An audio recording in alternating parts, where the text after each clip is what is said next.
এখনো পুরনো চেহারাতেই রয়েছে মানিকগঞ্জের বেশিরভাগ ভূমি অফিস। কর্মকর্তা কর্মচারীদের ঘুষ দুর্নীতি বন্ধ হয়নি। ডিজিটাল সেবার ফাঁকফোকরে নামজারি ও খাজনা সহ বিভিন্ন কাজে অতিরিক্ত টাকা নেওয়া হচ্ছে। চাহিদা অনুযায়ী টাকা না দিলে নানা মার প্যাচে ফেলে হয়রানি করা হয় সেবা গ্রহীতাদের। আছে দালাল সিন্ডিকেটও। আপনাদের ভালোবাসায় ডিপ্লোমা এখন দেশের 1 নম্বর full cream milk powder brand. ভূমি অফিসে জমির খাজনা দিতে এসেছেন কৃষক আব্দুর রাজ্জাক। তার অভিযোগ, মানিকগঞ্জের সিংজুরি ইউনিয়ন ভূমি কর্মকর্তা সরকারি খরচের বাইরে তার কাছে দাবি করেছেন অতিরিক্ত টাকা। একই অভিযোগ মিলন মিয়ারও। জমির নামজারিতে যেখানে 1100 টাকা খরচ হওয়ার কথা, সেখানে তার কাছে চাওয়া হয়েছে 7000 টাকা। না দেয়ায় করা হচ্ছে হয়রানি। আর তাই যমুনার ক্যামেরার সামনেই তোপের মুখে ভূমি কর্মকর্তা। অনলাইনে যা খরচ আসবো তার অতিরিক্ত 500 টাকা দিতে হবে। আমি বলি কেন, তা তো আমি দেবো না। বলে যে বাইরের একটা মানুষ কাজ করে অর্থাৎ আসলে সেটা আপনার ব্যাপার। তারে বলছি যে এটা খারিজ করা যাবে নাকি 6 ডিসমাল জমি। সে বলছে যে যাবে, 7000 টাকা লাগবে। তারপরে সার্ভার সমস্যা দেখে এ পর্যন্ত আমি আর আসি নাই। তারে মাঝে মধ্যে ফোন দিয়েছি যে সার্ভার ঠিক হয়েছে নাকি। অন্য কোথাও যদি কোনো খরচপাতি হয়ে থেকে আলাল দালাল ফেলে, সে কিন্তু আমি জানি না, আমি রিস্ক নেব না। আমার কাছে হার্ড কপি আসলে আমি যাচাই বাছাই করে মিল থাকলে, সরকারি কোনো স্বার্থে বিঘ্ন না ঘটলে, কোনো সমস্যা না থাকলে পজিটিভ দিয়ে দিই, প্রস্তাব দিয়ে দিই।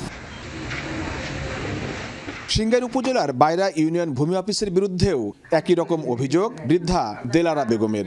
জমির নামজারিতে তাকে গুনতে হয়েছে 7500 টাকা। তাকে সঙ্গে নিয়েই আমরা মুখোমুখি ভূমি কর্মকর্তার। অফিস স্টাফকে জড়িত নয় এর সাথে। আমার পুরোপুরি অর্ডার হচ্ছে কি যে আবেদনগুলো দিবে, এখান থেকে আমরা করে দেবো, কি বলে, এখান থেকে আমরা প্রতিবেদন পাঠাই দেবো। ইভেন কি আমরা সবাইকে বলি যে আমরা প্রতিবেদন পাঠিয়ে দেবো, আপনারা ওখান থেকে আপনারা করে দেবেন। 7500 টাকা হারাই নিছি, 8000 টাকাই দিয়েছিলাম, 500 টাকা আমার ঘুরাই দিয়েছি। জেলার বেশিরভাগ ভূমি অফিসের চিত্রই এমন। ভূমি সেবায় ডিজিটাল সিস্টেম চালু হলেও অফিসগুলোতেই ধর্ণা দিতে হয় সেবা গ্রহীতাদের। কর্মকর্তা কর্মচারীদের সহযোগিতা ছাড়া করা যায় না কিছুই। আর এই সুযোগই কাজে লাগাচ্ছে অসাধুরা। কমপক্ষে 2-3 কোটি টাকা নিয়ে গেছে এই 2 নম্বরই করে। এই আপনার আপনার অনলাইনে আপনার খারিজ দেখা গেছে, খারিজের আপনার এখান থেকে পাঠায় আপনার কাগজপত্র, সে কাগজপত্র আপনার ওই ইউনিয়ন পরিষদে যাওয়ার পর, ভূমি অফিসে যাওয়ার পর উনি এটা তদন্ত করে টাকা খেয়ে উনি ইচ্ছা মতো উনি রিপোর্ট দেয়। টাকা ছাড়া কিচ্ছুই পাওয়া যায় না। টাকা ছাড়া তো একটা লোকের কথাই বলবো না, মানে টাকা ছাড়া বইব মানে একটা কাগজের লিগে 7 দিন করবেন, তাও কাগজটা পাবেন না। আপনি এসে দীর্ঘদিন আজকে না কালকে, আজকে না কালকে, এই নেই যে এই সেই নিয়ে নানান পদের বিধি গেছে এদের কাছে গেলে। ইউনিয়ন থেকে উপজেলা ভূমি অফিস সবখানেই অনিয়ম দুর্নীতির চিত্র যেন আগের মতোই। জেলা প্রশাসক বলছেন, সুনির্দিষ্ট অভিযোগের ভিত্তিতেই নেওয়া হবে ব্যবস্থা।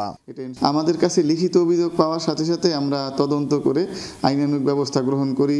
আমরা দেখা যায় যে কারো বিরুদ্ধে অভিযোগ থাকলে সেটা প্রমাণিত না হইলেও তাকে ওই স্থানে রাখি না, আমরা বদলি করে অন্যত্র দেই, যাতে তার মাধ্যমে অন্য কোনো কিছু ঘটার সম্ভাবনা না থাকে।